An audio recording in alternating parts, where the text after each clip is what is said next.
한국지도 어디를 딱 가르치는데 네. 보니까 네. 제가 익숙하더라고요. 약간 네. 모자이크를 해놨는데. 네. 그것 때문에 약 땅속 100m까지 위에 화강암층이 있더라도 네. 그걸 뚫고 들어갈 수 있는 무기체계입니다. 네.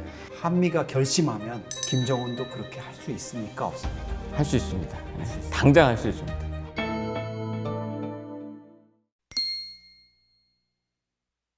네, 국방부 대북정책관을 지내시면서 남북 간의 아찔했던 군사 대치 상황, 또 그거를 해결하기 위한 협상 국면마다 현장에서 지켜보시고 또 실질적으로 업무를 총괄하셨던 우리 조용근 장군님 모셨습니다. 안녕하십니까? 네, 안녕하십니까? 김정은이 가장 경계하는 무기, 뭐 현무5 아니냐 이런 얘기 하거든요. 김정은이 최근에 보면은 이제 9차 당대회라든가 이런 데 보면은 핵 말고 이제 재래식 무기 쪽으로 좀 가야 되겠다 해서 선회를 하고 있는데, 그렇다면은 이 극강의 무기라 그리는 현무5가 핵을 제외하면은 좀 으뜸 아니냐, 이런 우리 입장에서는 조금 약간 어깨가 으쓱해지는 부분이 있거든요. 그렇습니다. 어떻게 보십니까? 현무5는 저도 일정 기여한 바가 있어서 굉장히 그러세요? 뿌듯합니다. 왜냐하면 제가 대북정책관 할 때 네. 이때 한미 미사일 지침을 없앴습니다.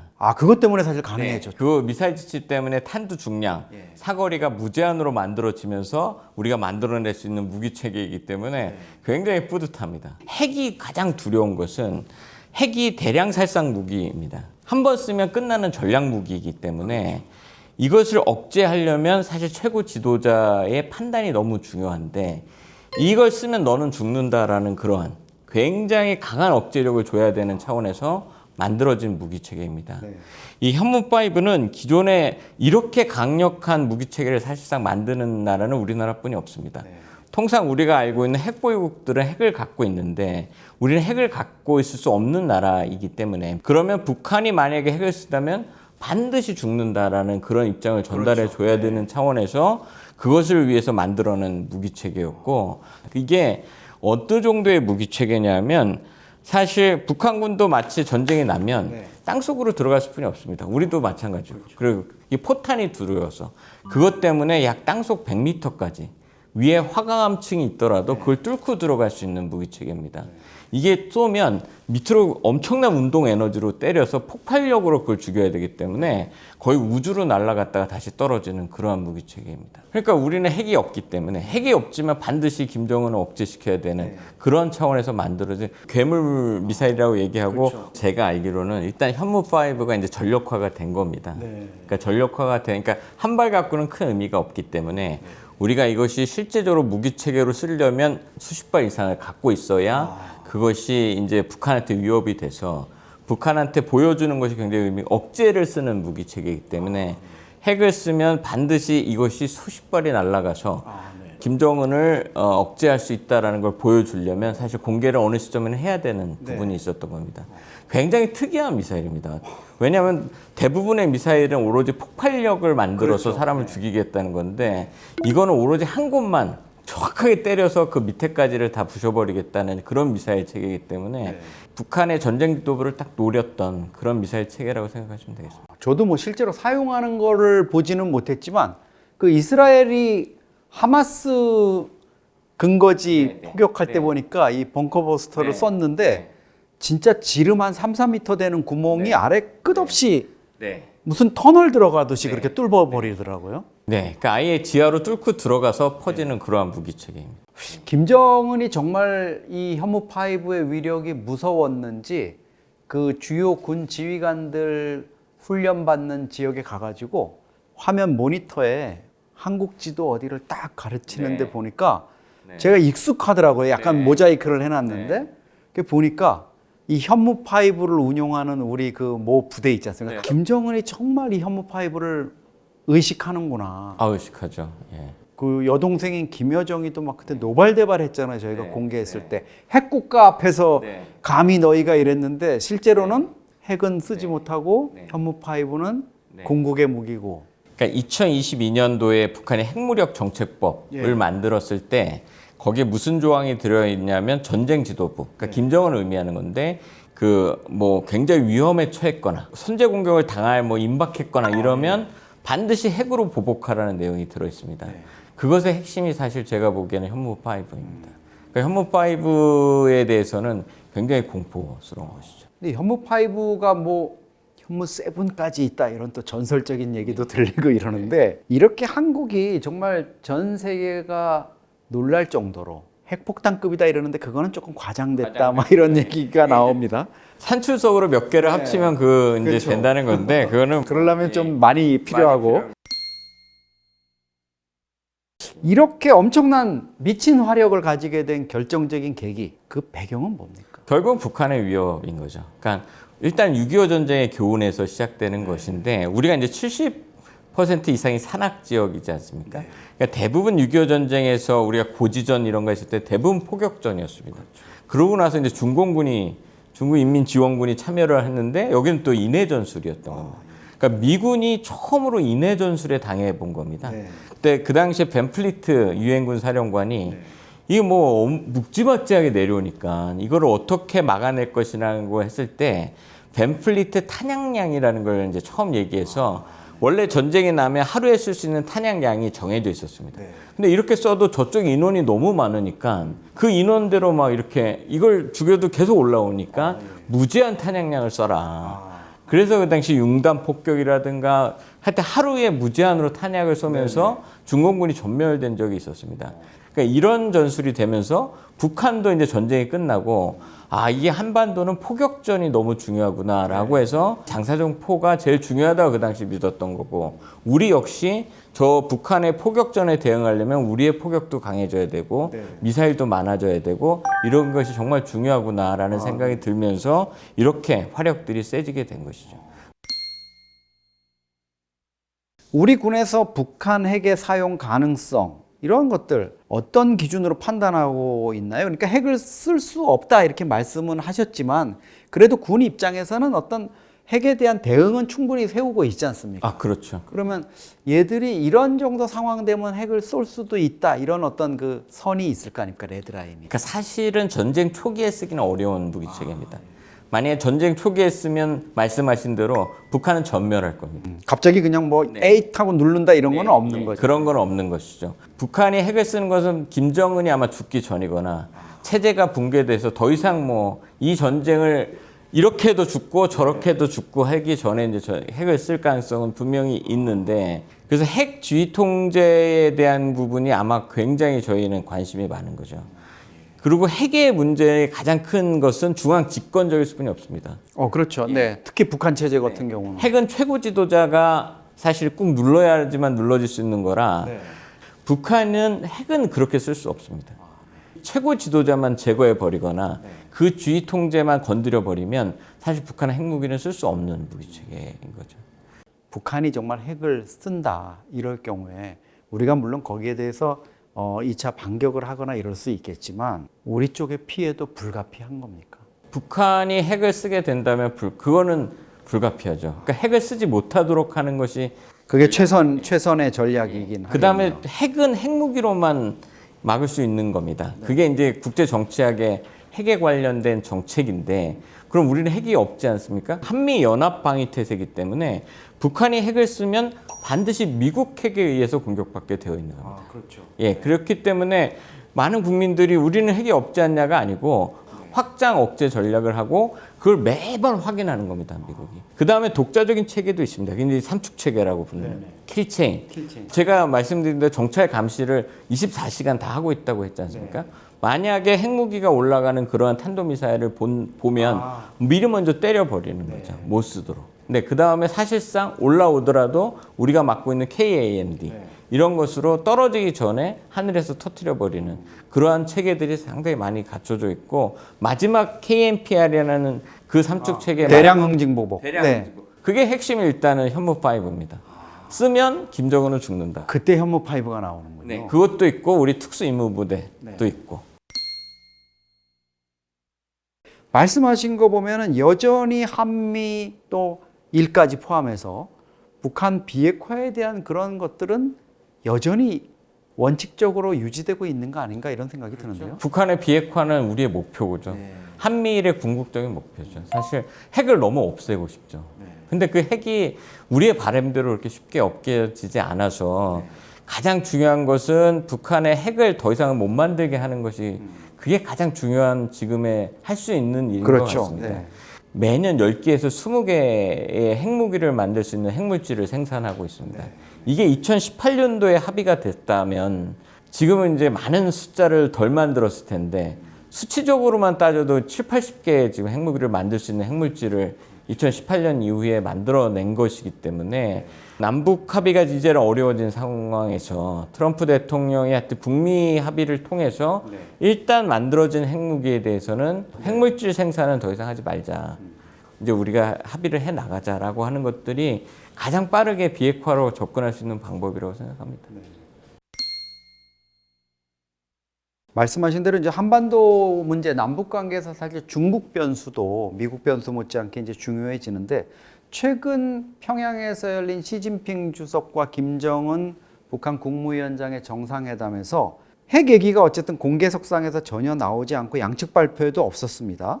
비공개석상에서도 정말 핵 얘기는 없었을까요? 저는 지금의 상황이 매우 우려스럽습니다. 제가 2018년도에 왜 남북 정상회담에 나왔고 북미 정상회담에 나왔을까라는 얘기를 많이 하는데 그때는 북한이 안 나오면 안 되는 전략적 환경이었다고 생각합니다. 김정은 입장에서 북한 인민들을 좀 잘 살게 해보려면 결론적으로는 미국과 잘 지내야 잘 살 수뿐이 없었던 환경이었기 때문에 나왔는데 지금은 김정은 입장에서는 안 나와도 중국과 러시아 때문에 잘 살 수 있는 환경으로 바뀌고 있는 게 아닌가라는 생각이 듭니다. 그래서 2024년도 이번에 한국은행에서 발표한 거 보면 북한의 GDP 경제 성장률이 3.7%입니다. 8년 만에 가장 지금 최고치로 올라갔고 그 북한이 그 개인 자동차 소유를 이렇게 허용했습니다. 그게 올해 2만 대가 넘을 거라는 추정이 나오는데 이게 어떻게 가능하냐면 러우 전쟁에 참여하면서 거기서 외화를 벌어들여 갖고 중국하고 지금 무역을 막 시작하고 있는 상황이 돼버린 겁니다. 북한을 잘못 압박했다간 러시아 쪽으로 완전히 붙어버리는 거죠. 그럼요. 네. 중국과 러시아가 북한을 전략적 파트너로 대우해 준 적이 없었는데 전략적 파트너로 대우해주고 있는 상황이어서 비핵화 얘기하기가 너무 어려워져 버린 거죠. 그래서 김정은 위원장이 시진핑 주석 오기 전에 그 새롭게 만들었던 핵 우라늄 시설을 방문하는 겁니다. 며칠 전에. 저는 이건 중국한테 보여주는 거예요. 난 비핵화 안 한다. 비핵화 얘기 꺼내지 마라. 그래서 한마디도 안 꺼내고 갔지 않습니까? 그러고 나서 심지어 북중 정상회담에서 처음으로 군사협력이라는 얘기가 들어갔습니다. 그러니까 이게 굉장히 지금 북중 관계는 너무 전략적 파트너와 전략적 지위가 지금 북한이 격상되고 있다. 역시 뭐 우리 관심은 이제 김정은인데요. 이란 알리 하메네이가 참수당하는 것처럼 또 베네수엘라 마두로 대통령이 미군 특수부대에 의해 가지고 전격적으로 이제 미국 법정에 서는 이런 상황. 김정은으로서는 좀 끔찍할 텐데요. 한미 전력이라든가 이런 거 특수 전력에 대해서도 잘 알고 계실 텐데 한미가 결심하면 김정은도 그렇게 할 수 있습니까? 없습니까? 할 수 있습니다. 당장 할 수 있습니다. 근데 뭐가 다를 거냐? 아까 말씀드린 2022년의 핵무력 정책법처럼 김정은이 참수됐는다고 해서 그게 끝나버리는 상황이 아니다. 이게 전면전으로 가던가 북한의 그 보복전이 결국은 저는 한반도에서 제2의 한국전을 일으킬 거라고 생각합니다. 그리고 이제 북한은 내가 참수당하면 핵을 쓰겠다라고 핵무력 정책법에다가 넣어놓을 정도로 했기 때문에 참수작전에 대한 것은 할 수는 있지만 그것이 했을 때 나오는 비용과 감당해야 될 위험이 너무 크다. 그래서 사실 안 한다고 저는 생각을 하고 사실 클린턴 행정부 때도 1차 북핵이었을 때 영변 폭격을 그 당시에 준비했었고 2017년에도 매티스 장관이 아까 말씀드린 대로 원산 폭격에 대한 고민을 실제 했고 2017년도에 보면 아까 그 비원비 전략 폭격기 실제 날아갔었고 그 일부 언론을 보면 2019년도에 네이비실이 원산에 침투해서 NYT 보도 나왔죠. 그 정도로 사실은 많이 올라갔고 공격에 대한 검토도 많이 했는데 그 공격에 대한 검토를 할 때마다 마지막에 주저했던 이유는 한반도의 전면전입니다. 북한이 그렇게 가만히 있지 않을 것이다라는 것이었기 때문에 그래서 북한 입장에서 핵을 가진 것이 전쟁을 억제하는 데 큰 도움이 됐다고 믿어서 더욱 핵 포기하기가 쉽지 않을 거라고 생각됩니다. 김정은이 요즘 한국과 관련해 가지고 가장 신경 쓰고 좀 날카로워진 부분, 우리가 지금 핵 추진 잠수함을 보유하려고 추진하고 네, 있는 네. 이 대목인 것 같습니다. 사사건건 다른 네. 거는 좀 국가 대 국가라면서 네. 관여 안 하면서 이거 엄청 민감하게 얘기하고 있고, 한국이 핵 잠수함 보유까지 추진하고 있다, 정세를 극도로 악화시킨다, 뭐 이렇게 네. 비난까지 네, 했습니다. 북한 왜 이러는 겁니까? 핵 추진 잠수함은 우리 군이 자주국방에서 정말 갖고 싶어 했던 사실 끝판왕입니다. 네. 예. 항상 그 우리 국민들이 불안해하셨던 북한의 핵무기. 우리는 핵이 없는데 과연 우리가 정말 북한 핵에 대응할 수 있느냐, 그런 무기 체계가 있느냐였을 때 한국군이 가장 그래도 최대한 가질 수 있는 무기가 핵 추진 잠수함입니다. 네. 그 북한의 핵무기를 통해서 핵무기는 제2격 능력, 세컨드 스트라이크라고 부른 이유가 보복 능력입니다. 그래서 김정은도 핵무기는 마지막에 쓰는, 정말 죽기 전에 보복용으로 쓰는 무기인데, 이 김정은의 핵무기 사용을 억제하려면 우리도 세컨드 스트라이크 전략 무기가 필요한 상태예요. 그러네요. 네. 그것이 우리 군이 갖고 있는 현무5에 더해서 핵 추진 잠수함을 갖고 있다는 것은 김정은 입장에서 굉장히 무서운 무기입니다. 왜 무섭냐면 핵 추진 잠수함은 디젤 잠수함하고 다르게 굉장히 오랫동안 자망할 수 있습니다. 그 이론적으로는 안 올라와도 됩니다. 만약에 이 보복 능력에서 우리 입장에서는 이것을 뭐 원산 앞바다라든가 북한 지역에서 정말 은밀한 곳에 갖다 놓고 북한이 핵무기 사용 그런 징후가 보였을 때 여기서 공격을 하면 북한은 어디서 날아오는지 모르고. 그러네요. 한국 쪽만, 휴전선 이남 쪽만 보고 있었는데 옆에서 날아온다. 어디서 날아올지 모르는 그러한 잠수함이기 때문에 보복 능력에서는 사실 최고의 잠수함이고. 중국 입장에서는 좀 이게 자신들한테 어떤 좀 실제적으로 위협이 된다고 좀 느낄 수 있나요? 느끼죠. 중국 입장에서는 굉장히 불편한 무기체계인 거죠. 그러니까 원칙적으로 말씀을 드리면 한미연합 방위태세로 6.25 전쟁 이후부터 여태까지 해왔기 때문에 우리의 기본은 한미연합 방위태세입니다. 근데 워낙 우리가 군사력이 세지다 보니까 이제는 한국군이 주도하고 미군이 지원하는 개념으로 바뀌고 있고, 심지어 미국에서도 미국 전략도 한국방위는 한국이 해라라고 아예 국가 방위 전략이나 자기네들 국가 안보 전략에 얘기를 하고 있는 겁니다. 자기네들은 중국 견제만 할 테니 그렇게 하라고 하는데, 저희가 이제 군인으로서 쭉 살았을 때 북한하고 붙으면 북한은 우리한테 상대가 되지 않습니다. 그런가요? 네. 네, 이게 70년대, 60년대 무기체계입니다. 그 작년도 그 노동당 창건 열병식에 보시면 자기네들 천마 그 새롭게 만들었다는 전차가 쫙 전개하다가 마지막 전차에서 막 연기 납니다. 그게 이제 기름도 안 좋고 그 전차의 그 엔진이 뭐 분명히 뭐 중국산이나 수입해 왔겠지만 그것도 안 좋고, 그러니까 실제 가동률도 그렇게 많이 떨어지면서 이 재래식 전력 현대화가 굉장히 어렵다. 그런 전력하고 붙어서 우리가 사실 밀릴 수 있다는 건 우리가 군사력 5위입니다. 우리가 생각하는 여러 강대국도 전부 우리 뒤에 있다. 그러니까 싸워서 이기는 문제는 굉장히 너무 당연한 것인데, 한미연합방위태세로 우리가 얻는 이점도 너무 많기 때문에 압도적 전력. 그래서 우리는 기본이 주한미군과 함께 싸우는 그런 한미연합방위지만 이제는 한국군이 주도할 수 있다. 그게 이제 전작권 전환의 의미입니다.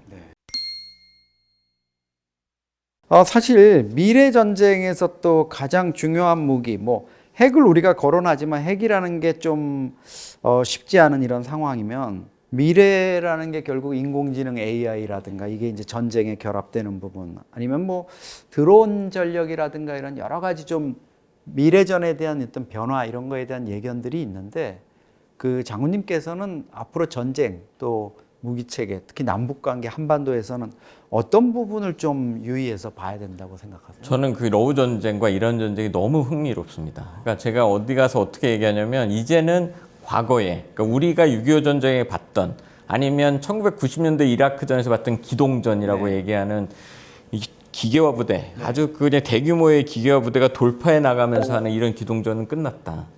이제는 AI와 드론이 결합된 육군에서 유무인 복합체계 얘기하는데 유무인 하이브리드전으로 바뀌고 있다라고 생각합니다. 이게 너무 시간이 빨리 결정돼서 이란 전쟁 보시면 지금 사실 몇 달뿐이 안 된 전쟁인데 네. 전쟁의 속도가 너무 빠릅니다. 그렇죠. 네. 러우 전쟁은 또 의외로 너무 늦고. 예. 그러니까 이게 AI에 의해서 표적 설정이 예전 같으면 우리 군이 만약에 어디를 공격하겠다 그러면 그 정보 받아서 어디 때릴 거예요. 좌표 뭐 자료 긋고 어디가 먼저냐 이게 네. 막 회의하고 이랬는데 이제는 단추하나로 AI가 줘버리는 겁니다. 팔란티오. 팔란티오. 그러니까 이게 이 전쟁의 속도가 너무 빨라진 상황에서 움직이면 드론으로 때려버리는 겁니다. 그러니까 한 대의 전투기에 여러 개의 무인기가 따라붙고 이 전쟁의 양상이 그러면서 실제 기동하는 건 너무 어려워요. 너무 잘 보고 있고 움직이면 맞으니까. 그렇죠. 어느 누구도 러우 전쟁이 1차 세계대전이 재현될 거라고는 생각도 못한 겁니다. 그렇죠. 그 참호전에다가 포격전 이거 진짜 1차 대전에서나 있었던 그러니까 1000km에 되는 전선이 형성되어 있는 겁니다. 그게 지금 몇 년째 고착돼 버리고. 그러니까 지금 하고 있는 건 전부 후방 공격. 그렇게 전쟁이 소모전으로 바뀌어 있는 것이 현대 전쟁 양상이 바뀌어 있는데 우리 군이 이거에 대한 지금 준비가 되어 있느냐는 것이 저는 제일 걱정이고 빨리 해야 된다고 생각합니다. 왜냐하면 지금 북한은 그걸 실전에서 배우고 있는 상황이니까. 그렇죠. 이미 한국 군 또 방위 산업이 앞으로 이런 것만은 좀 틈을 메워가면 좋겠다. 이런 부분에 좀 치중하면 좋겠다고 후배들이나 아니면 관계자분들한테 좀 당부 말씀을 하신다면 어떤 점이 좀 강조가 돼야 될까요? 저는 전작권 전환을 빨리 해야 된다고 생각하는 것이 우리 고유의 전략 전술이 사실 우리가 없습니다. 두 번째 방산 관련돼서는 상용 산업, 민간 산업과의 융합. 이게 우크라이나를 완전히 드론전에서 승기를 잡게 한 겁니다. 그러니까 무한대로 열렸게 정말 좋은 민간 산업도 빨리 가져와서 분사하고 섞어버리는 겁니다.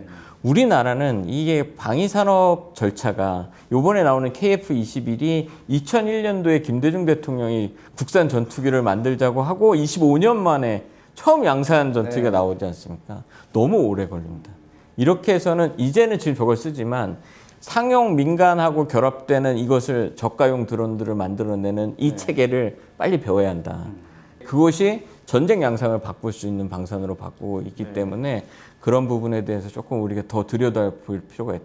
정말 교과서인 러우 전쟁과 이란 전쟁이 벌어지고 있기 때문에 이 교훈을 빨리 우리도 받아들여야 된다. 왜냐하면 북한군은 실전에서 배우고 있어서 그런 부분을 빨리 습득해서 한국군도 변화해야 한다고 생각합니다.